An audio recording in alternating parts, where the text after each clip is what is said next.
boa tarde a todos e a todas.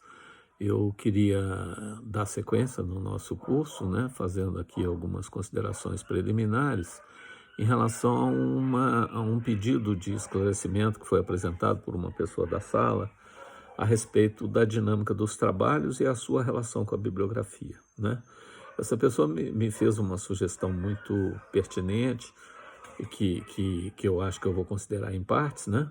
Na verdade, ela pedia uma linkagem um pouco mais clara, um pouco mais evidente entre as indicações bibliográficas e cada um dos vídeos, né?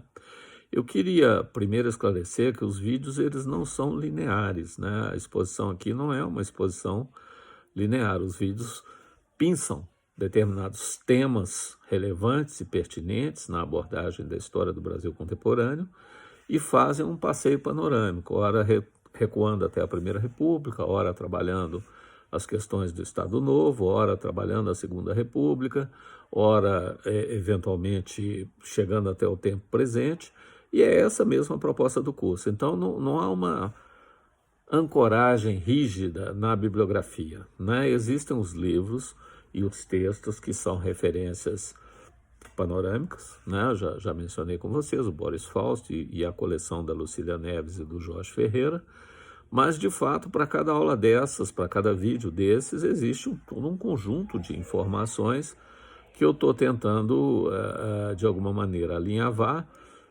a partir de uma exposição oral que dialoga com boa parte daquela bibliografia, né? O que eu vou fazer, eu acho que pode ser produtivo, eu verifiquei, não dá para renomear os vídeos de acordo com o número das aulas, tá? Eu acho que ficaria empobrecedor, né? Eu vou fazer, na verdade, o seguinte: todo vídeo tem o título e logo embaixo tem algumas considerações, um espaçozinho para considerações sobre o conteúdo, que vocês conseguem ver clicando. Então, nessas considerações, eu vou fazer as indicações bibliográficas e, eventualmente, propor alguma questão, algum problema para ser comentado por escrito naquele trabalho de até 20 linhas, né?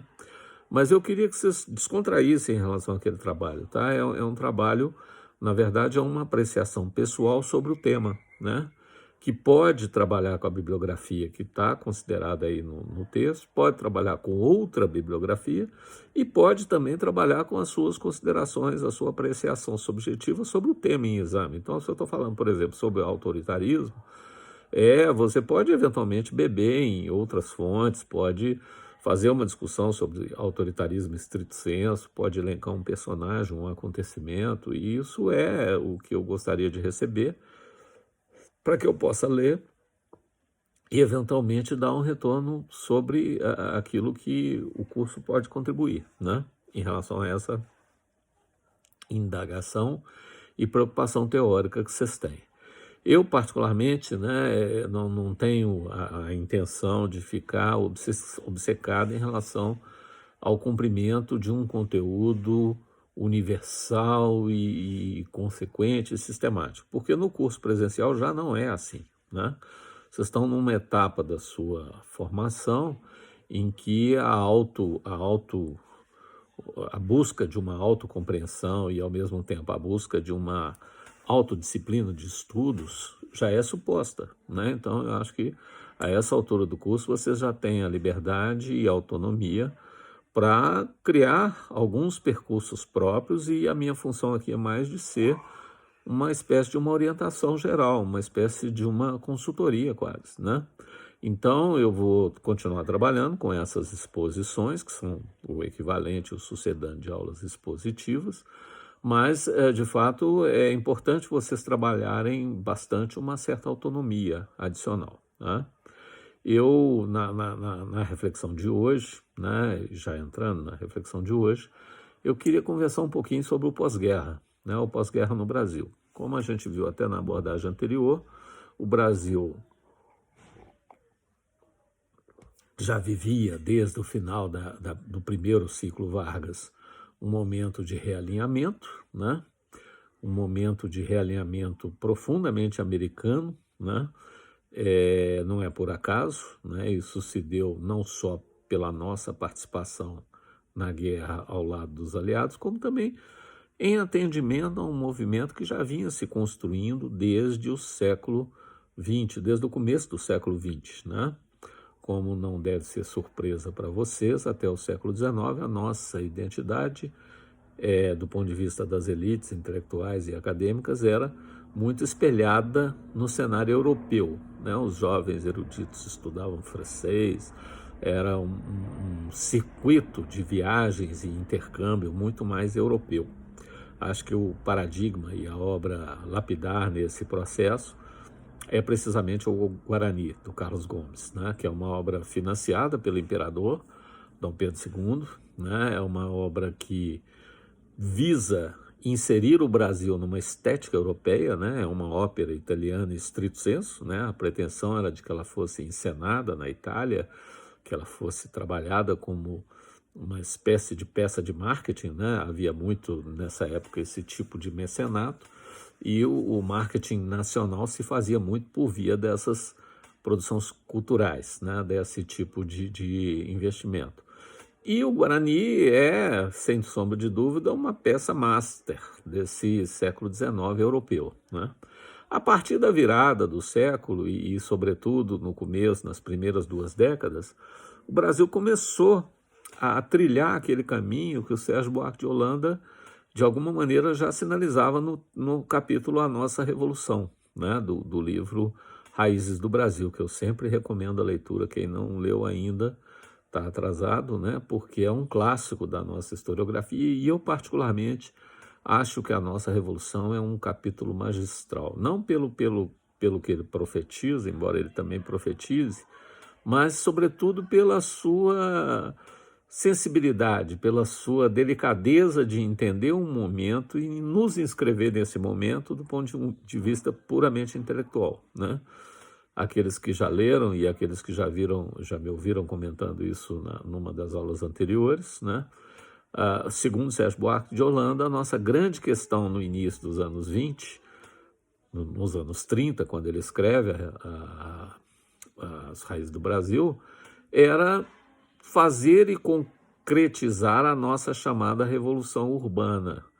E a nossa Revolução Urbana, basicamente, é aquilo que vai nos colocar num cenário de uma sociedade urbana industrial, né? Ele vê com muito otimismo isso, não é que ele seja pró-americano estrito sensu, do ponto de vista intelectual, inclusive as suas afinidades maiores são com a Alemanha, né?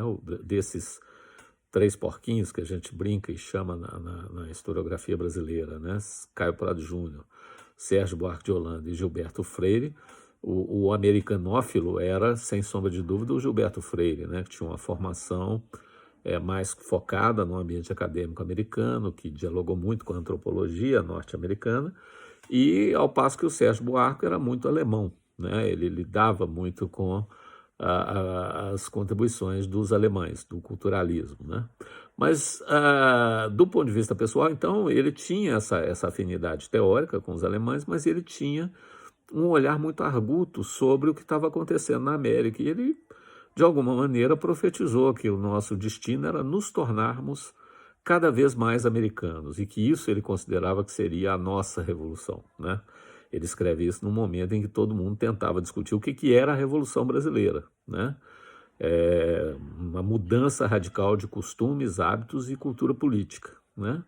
E, num certo sentido, as formulações dele lá nos anos 30, elas foram sendo atualizadas diuturnamente e foram gerando dilemas como os que hoje se nos apresentam, né? Eu tenho observado, e de novo a gente entra com aquela advertência do Henri Pirenne ao jovem historiador Marc Bloch, né? Olhar o presente para entender o passado, né? Eu tenho observado, e com certeza vocês também têm observado, que o Brasil está de olho nas eleições norte-americanas que se avizinham, né? Há um projeto de reeleição do Trump, um projeto próprio, né? Há uma direita brasileira que se espelha no Trump e que gostaria imensamente que ele fosse reeleito para mais um mandato, afinal, ele é chapa dos caras aí, né? Eles acham que é, pelo menos. E, de alguma maneira, há esse alinhamento, né? Uma elite liberal, racista, preconceituosa, que quer que Trump continue sendo uma espécie de padrinho político, que continue sendo uma espécie de interlocutor, né? Ao passo que setores mais à esquerda, aqueles que são de fato liberais, e não são à esquerda, usei o termo inadequado, setores mais progressistas, que seriam eventualmente liberais na economia e também nos costumes, né, parecem ver com mais simpatia a eleição do Joe Biden, né? E é interessante a gente usar esse interesse pela eleição americana para fazer o nosso turnover, né, para voltar no tempo um pouco e tentar entender isso um pouquinho, coisa que nós faremos agora nesse resto aqui que falta desse vídeo, esses 5 minutos que faltam, e no seguinte, que nós vamos mergulhar um pouco mais nos anos 50, né? Nesse trecho e nesse ponto, eu sempre lembro, né, uma coisa que era bem verdade antes da nossa derrocada, da derrocada que nós estamos vivendo hoje, quando o Brasil era de fato a 6ª economia do mundo e que nós tínhamos todo um cenário promissor do ponto de vista econômico. A nossa vinculação ao capitalismo nunca foi questionada, né? Nunca foi por nenhum governo, né? Nem Fernando Henrique, nem os 2 governos Lula, nem o governo Dilma, né? Havia, sim, segmentos mais à esquerda que queriam romper com esse ethos americanista, mas, na verdade, isso nunca passou de intenções, né? No fundo, o Brasil sempre foi muito dependente desse alinhamento e muito vinculado a ele e, de fato, né, não há como negar, né? Um exemplo, os indicadores que eu sempre citava, né? Por exemplo, qual é o maior país do mundo em número de pequenas aeronaves privadas, ou seja, aqueles jatinhos que servem ao agronegócio, que servem aos executivos, que servem aos empresários, etc. O primeiro país do mundo, Estados Unidos. Qual era o segundo? Brasil, né? Qual era o maior mercado de telefonia móvel do continente americano? Estados Unidos. O segundo, Brasil. Qual era o maior mercado pet? Pet, animais, rações, remédios, roupinhas, pet shop, essas coisas. Estados Unidos. O segundo maior, Brasil. Maior mercado de cirurgia plástica do mundo, Estados Unidos. Segundo maior, Brasil, né? Nós tínhamos, de fato, essa vinculação e nos faltava o que o bolsonarismo deu e que já veio sendo construído também ao longo de todos os anos 80, né? Nos faltava a segunda política mais cristã do mundo, né? Mais evangélica do mundo, né? E não só evangélica, né? Os católicos também estão indo à cena política para tentar expressar sua identidade, né? A política americana já é muito evangélica desde o século XIX, né? Vocês devem ter estudado com a professora Kátia as doutrinas, né, do Destino Manifesto e a excepcionalidade americana, né, que são de matriz profundamente religiosa, né? É uma versão laica de uma identidade religiosa que foi burilada durante séculos, né? E essa política evangélica, que sempre foi americana desde sempre, né? Não por acaso, até isso nós copiamos dele, né? A citação a Deus no preâmbulo da nossa Constituição, né? Embora afirmado o Estado laico, né? Tem lá um pequeno trecho no preâmbulo que fala que Deus, né? A vontade de Deus, que nós nos organizemos em comunidade, alguma coisa assim. E isso nos faz, na verdade, hoje entrar em sintonia com essa mesma política, né? O que nós temos visto, a força das bancadas religiosas e fundamentalistas no Congresso não é inequívoca, é uma força bastante perceptível, né? E ela não é exclusiva do bolsonarismo. Vocês que são historiadores e que querem fazer uma abordagem crítica precisam ter em mente o nosso passado recente, né? O Edir Macedo sempre esteve alinhado à Igreja Universal do Reino de Deus, do Crivella, do Bispo Crivella, que é sobrinho do Edir Macedo. Essa igreja sempre esteve alinhada com o lulismo, com o PT, desde a sua primeira experiência no poder, ao passo que o Malafaia sempre esteve na oposição PSDBista, né? Mas, de fato, eles nunca se eximiram dessa participação política. Por quê?